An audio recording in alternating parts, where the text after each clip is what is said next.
Welcome back to Bombastic Nation and Ting and Ting and Ting. Back with some more vibes for you.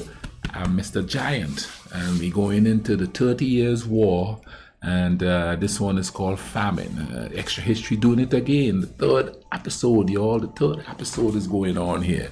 So you know what I mean? We're going to get into this. We're going to watch what go on with that here, with all them religions fighting and stuff for power and, you know, whatever it is they do, what they do when they do it. Let's YouTube and simmer. Into the third seal, I heard the third beast say, "Come and see." And I beheld, and lo, a black horse, and he that sat on him had a pair of balances in his hand. And I heard a voice in the midst of the four beasts say, "A measure of wheat for a penny, and 3 measures of barley for a penny, and see thou hurt not the oil and the wine." Southern Germany, 1624. Hunger. It greeted the man at dawn, and lay down with him at dusk. Sometimes its gnawing woke him up at night. Even before the war, cold weather had made bad harvests. Then the emperor came, took land, and debased the coin to pay his mercenaries. The bread price quadrupled. And that was all before soldiers sacked his house and carried off the family cow. Now there was only hunger, hunger and the dead, and a terrible solution. Man. Thanks so much to Ting Mobile for helping this historic tale come through loud and clear. Periodic famine was a regular occurrence in 17th century Europe. Natural events like extreme weather, insect infestation, or botanical disease could cost a harvest. But while going hungry wasn't unheard of, like many things about the 30 Years' War, it was the scale of the famine that ensures it's still remembered to this day. And as we continue our investigation of the 30 Years' War as a humanitarian disaster, we have to examine the role hunger played. Even without the war, the 17th century was a lean one for Central Europe, sitting at the center of the Little Ice Age, a time where, for uncertain reasons, temperatures dropped several degrees in the northern hemisphere. Now, theories about why include the Earth's orbit and tilt, increased volcanic eruptions, or changes in oceanic circulation. But no matter what the cause, the end result was that Europe... See, Mother Nature's just doing her thing. I'm not smiling for it, you know what I mean? But here we are going through another cycle of it. You know, could it be man-made? You know what I mean? Could it be just natural? You know, like I said in another video, I think we speeding up a lot of things that should take centuries to happen. But, you know, back then, lots of eruption of volcanoes, temperatures dropping, you know, drastically and stuff like that. So that's the kind of things we should be preparing for, man, you know, because we know it's going to come. We know Mother Nature is going to do a thing. We can't stop her. We have no control over it. We should be preparing ourselves for that, and preparing ourselves in the sense that we have common understanding of each other so that we could help each other instead of having, for lack of a better term, a money grab when things go bad. You know what I'm saying and thing? European farms likely saw decreased crop productivity and shortened growing seasons, so there was just less food to go around, period. And then came the Kipper and Vipper years, one of the most unbelievable economic crises in the history of Europe. Now, I know that's an odd term, but there's really no current-day English equivalent. What exactly Kipper and Vipper stands for varies on the telling, but one leading theory states that Kipper refers to clipping coins, more on that in a minute, and Vipper means a sort of seesaw, a reference to the scales of the money changers. The Holy Roman Empire, you see, didn't have a single currency. Southern Germany had silver and gold coins they favored, and Northern Germany used 2 different coins, which we're not going to differentiate here to make things simpler. Both, however, theoretically, did have pennies. But in reality, they cost so much to produce that the state gave up, and people mostly imported foreign coins instead, which was normal since Germany was a trade crossroads. And this was a period where certain trading towns might have dozens of foreign currencies in circulation due to traders passing through. Now, no one knows where they came from. You know, people keep complaining about globalization here. I don't know what happens out there elsewhere, but there's a lot of talk about globalization and no, this is going to go wrong and this is going to... But we've been a global society, trade. For as far back as man has been surviving, we have to depend on each other. We have to depend on each other to survive.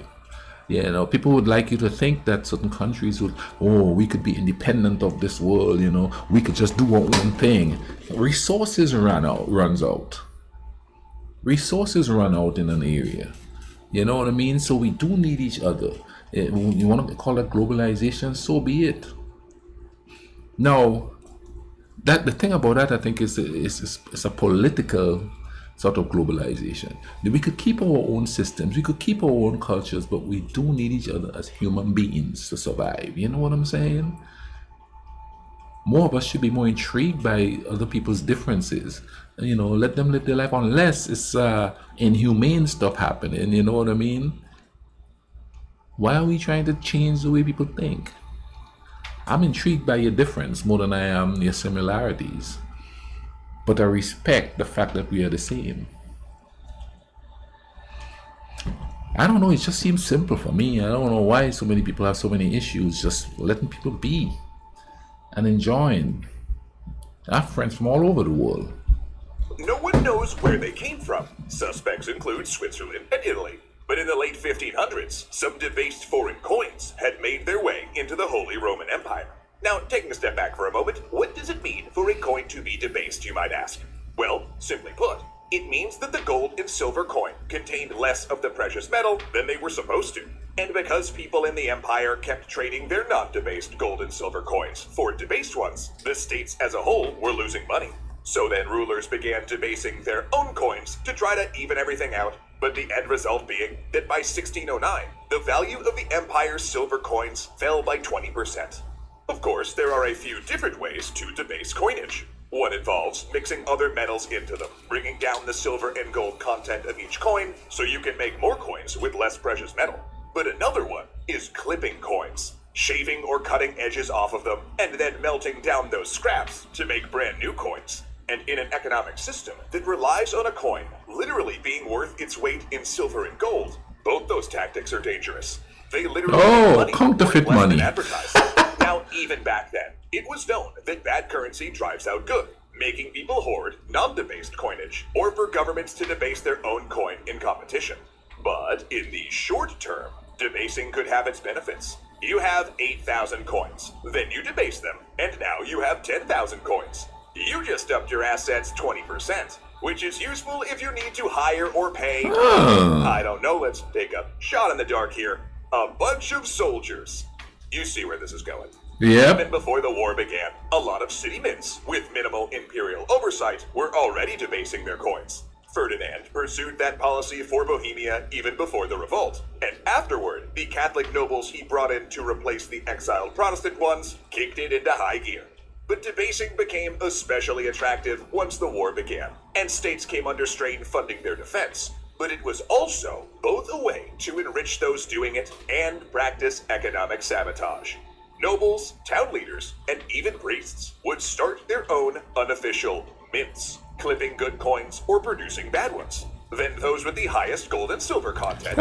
Counterfeit, all your counterfeit. Well, they'd get a traveling con man to bring them to the next state over. But it was preferably legal one then, that supported apparently. the opposite cause, and convince common people to exchange their good coins for the debased ones. It essentially became a race to the bottom, with each state trying to dump bad coin on their neighbors, take the neighbors' non-debased coins back, and debase them to make more money. It's a cycle. The total collapse of the currency. Some coins fell to 1/8 of their value, and hyperinflation went out of control. Bread prices were particularly dire. In one diary from the period, a soldier claims that 45 silver pieces could only buy 2 pounds of bread. And a 45 silver pieces. University town remembered a loaf costing a full gold piece. And some of the biggest perpetrators of this were major figures in the war. Ferdinand, as we mentioned, championed debasing, but See, we keep repeating the cycle. Look at that there. We keep repeating it. You know what I mean? And we think it's different because it's a modern way of doing it, but it's the same concept. Bohemian coin to pay his soldiers, but when he moved his Catholic lords into Bohemia, nearly all of them set up mints to make a quick buck. The most successful of which was Albrecht von Wallenstein, who invested money he'd inherited from his wife into mints in Bohemia, using the profits to set up a mini fiefdom in the country and raise a private army. Then, using this very literal war chest, he became one of the most influential imperial generals of the conflict. Though Imperial Edict finally fixed the exchange rate in 1623, there was no undoing the damage. Urbanized classes like merchants and tradesmen were ruined, with food prices rising eightfold. And because they lived in cities, they had no farms to grow their own food. Areas like Bohemia were hit even worse, since Ferdinand's religious policies were driving out the moneyed classes of Protestant artisans and skilled workers. It left the country short of doctors, lawyers, merchants, and Wow, farmers. my man is They in turn destroying fled to the Protestant cities, structure, driving prices even higher there, the since more infrastructure population too. means more demand for food. And then came the soldiers. Soldiers that had to be paid, often by rulers ordering tax hikes on their already destitute subjects. Generals routinely took on more soldiers than they could pay, making up for the shortfall with contributions from the cities they marched into, essentially demanding money in exchange for not sacking the town. Armies also quartered soldiers in civilian homes, at times for months, with families made to provide for the unwelcomed house guests. And of course, there was also the looting, pillaging, and confiscation of crops and livestock, which was pretty rampant. But that was microscale. On a macro level, Man, that is some controlled chaos, controlled by the ones with the money. Sounds familiar. I mean, let's get real here. That's some serious controlled chaos. You know, they're doing all this stuff with the money, clipping it, and then to pay the soldiers. Sometimes the soldiers don't get paid, so they go into the people, take their food and their goods and everything, and God knows what else they did there.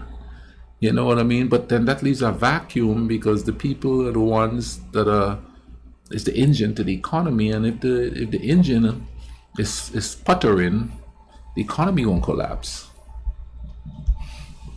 Craziness, y'all, craziness.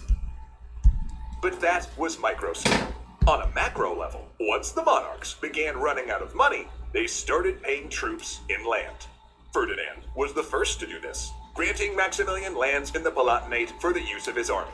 But there were others, and new rulers, unfamiliar with the territory, did little to even out the situation.